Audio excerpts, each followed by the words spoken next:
I want to end on one AI question. You have a lot of kids. I have some kids. I have one who's actually soon to go into the workforce. I struggle with how to advise him about a career when this technology exists and will only improve. I'm just curious, when you think about advising your children on a career with so much that is changing, what do you tell them is going to be of value?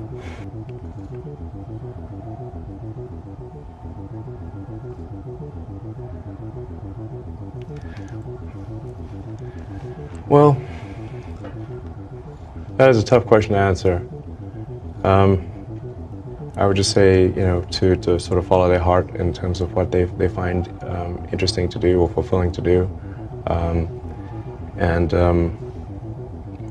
try to be as useful as possible to the rest of society. 기술이 빠르게 발전하면서 세상은 지금 이 순간에도 급변하고 있습니다.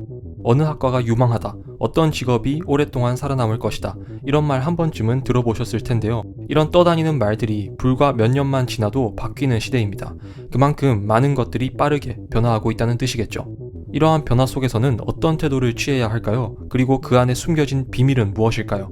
이러한 시대의 변화가 우리에게 어떠한 영향을 끼치는지, 그리고 이에 따른 생존 전략에 대해 고민해 볼 필요가 있습니다.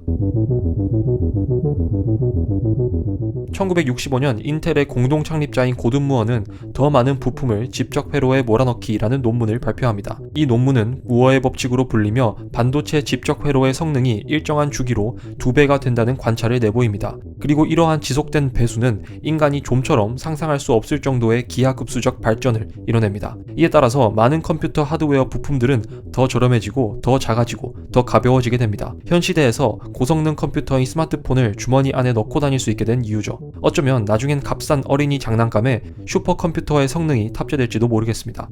이처럼 기술의 발전은 지수함수적 발전을 거듭하기 때문에 초반부의 발전 속도는 예측이 가능한 정도였다면 후반부로 갈수록 그 발전 속도가 예측 불가능할 정도가 됩니다. 즉, 앞서 일어난 일들이 더 이상 후에 일어날 일들에 신뢰할 만한 안내자 역할을 하지 못하게 된다는 것입니다.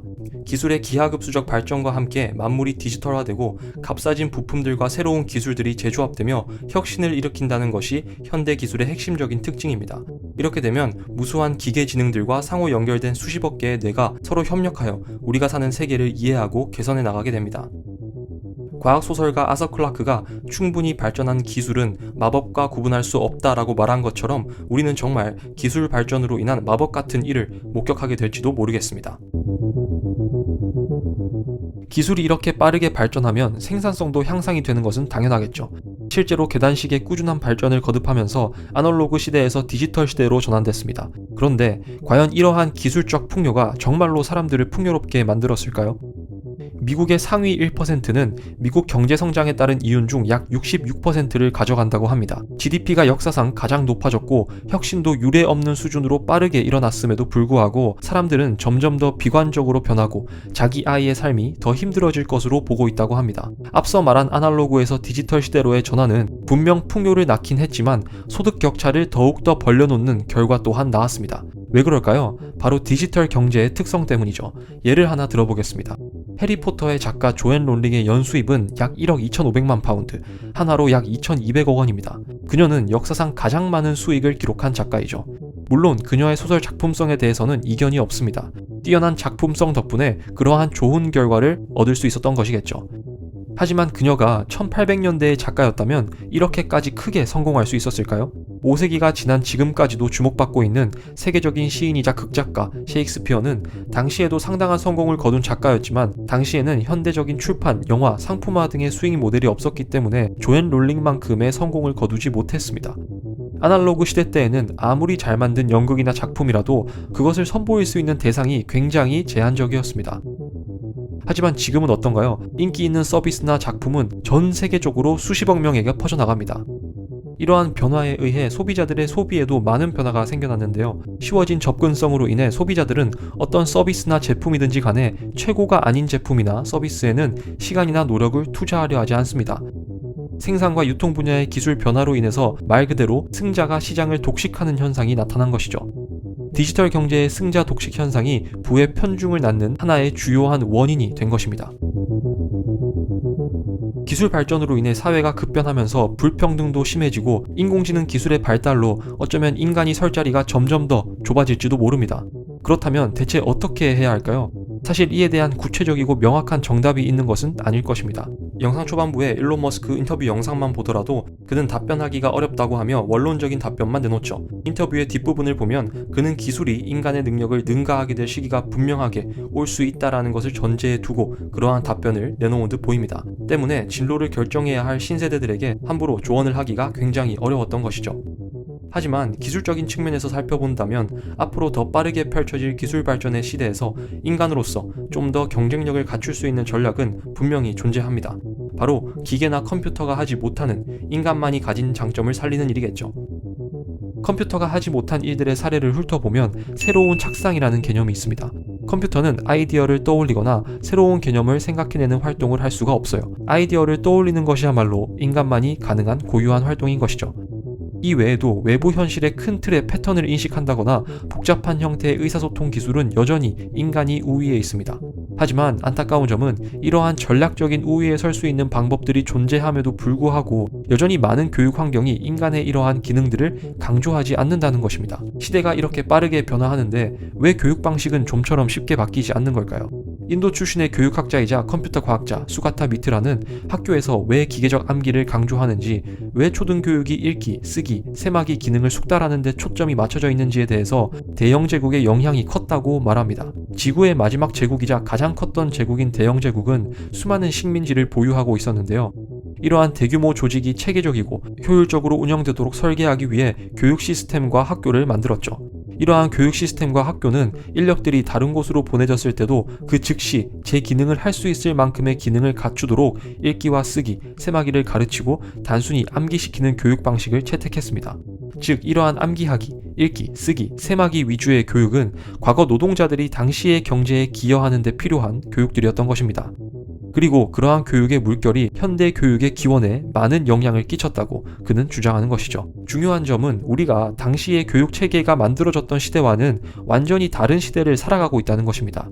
타인과 복잡한 의사소통을 하면서 협력하고 큰 틀의 패턴을 인식해서 문제 해결을 위한 창의적인 아이디어를 떠올리는 등의 교육 방식이 필요한데도 불구하고 현재의 많은 교육 방식은 어떻죠? 암기를 잘해서 시험에서 높은 점수를 받는 게 중요하고 시험 점수로 타인과 경쟁을 해서 내가 조금이라도 더 높은 점수를 받아야 합니다. 이러한 교육 방식 어디에도 창의성이나 타인과 협력하는 복잡한 의사소통을 찾아볼 수 없어요.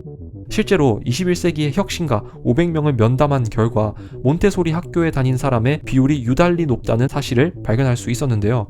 구글의 창업자 레리 페이지, 세르게이 브린, 아마존의 창업자 제프 베조스, 위키피디아의 지미 웨일스 등 세계적인 기업가들 중 다수는 몬테소리 학교의 졸업자들이었습니다. 그들은 단순 암기와 읽기, 쓰기, 세마기를 시험 점수를 잘 받기 위해서 잘해야 된다라는 식의 교육을 받지 않았어요. 그렇다면 그들은 어떤 교육을 받았을까요? 그들은 규칙과 질서를 고지식하게 따르지 말고 자신의 호기심이 이끄는 대로 따르라고 배웠습니다.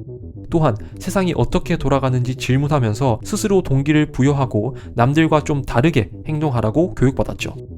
정리하자면 가치 있는 지식 노동자로 남기 원한다면 단순 암기나 읽고 쓰고 세마기를 잘하는 수준에서 벗어나서 아이디어를 떠올리고 큰 틀의 패턴을 인식하며 복잡한 의사소통의 기능을 갈고 닦아야 하는 것입니다. 하지만 이러한 인간만의 고유한 능력 역시도 앞서 말했듯이 기하급수적 발전으로 인해 컴퓨터와 로봇이 얼마든지 뛰어넘을 가능성이 있다는 점도 유의해야겠습니다. 아인슈타인의 다음과 같은 통찰은 앞으로 펼쳐질 미래 시대에 어떤 태도를 취해야 할지 잘 나타내 주는데요. 컴퓨터는 믿을 수 없이 빠르고 정확하며 멍청하다. 사람은 매우 느리고 부정확하며 뛰어나다. 둘이 힘을 합치면 상상할 수 없는 힘을 가질 수 있다. 이처럼 인간과 컴퓨터는 문제에 접근하는 방식부터 다르기 때문에 서로 상호보완적 역할을 할 수 있다면 그 능력과 결과는 최대화될 수 있습니다. 그리고 앞으로 시대는 기계와 인간을 떼놓을 수 없게 변화할 것입니다. 마치 현대인들이 스마트폰을 손에서 놓지 못하는 것처럼 말입니다. 인공지능이 인간을 충분히 능가할 수 있는 역량을 갖추었고 그러한 시대가 찾아오는 것은 시간의 문제가 될 것입니다. 인공지능이 인간의 지능을 뛰어넘어 인간이 설 자리가 없어질 일도 언젠가는 발생할 것입니다. 우리가 살고 있는 세대에서 그 일이 발생할지 아니면 우리의 후손들이 그러한 시대를 만나게 될 것인지에 대해서는 여전히 많은 학자들이 일치하는 의견을 내놓지 못하고 있다고 합니다. 하지만 지금 우리가 살아가는 디지털 세계가 얼마나 빠르게 발전하고 있는지 깨닫고 이로 인해 어떤 문제가 발생하고 있는지 그리고 어떤 태도를 취해야 할지에 대해 생각해보는 것은 굉장히 중요합니다. 소프트뱅크의 창업자 손정희 회장은 기술 발전과 인공지능 기술을 두고 이렇게 말합니다. 以内にこれが実現されるということですが、じゃあその次の10年はどうなんだと、本当に AGI は10年以内に来るのかと、異論ありという人はどうぞ異論を唱えてくださいと。これが8年なのかもしれない、12年なのかもしれないと、まあその辺は誤差だろうと僕は言いたいと。なぜかというと、その次の10年にはなんと10倍ではなくて1万倍ぐらいになりますよと。10年で軽く1000倍を超えるんだと。10倍の次は1万倍だと。1万倍になるとですね、もはや議論の余地はないと。いやいや、まだ人間の方があれで賢いこれで賢いって言いたい人がいるかもしれない。でも1万倍の世界になるとですね、もはや議論の余地はないと。1万倍ってなんだというとですね、人間対猿じゃなくて人間対金魚なんです。3000倍も1万倍もどっちもいやいや向こうの方が彼らの方が賢いと。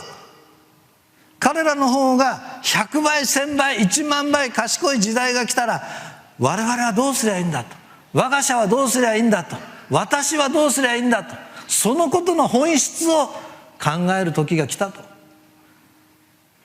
人類生命体が生まれて40億年のこの歴史の中でですね、この10年間ですよ、シンギュラリティが来るのは新しい世界、新しい人類の未来を AGI と共に、彼らは敵ではないんです。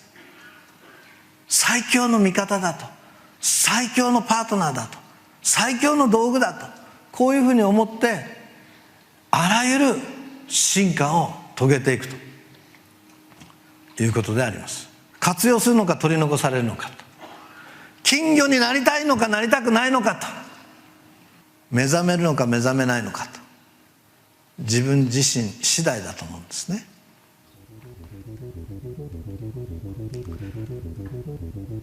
私は進化の側にいたいと。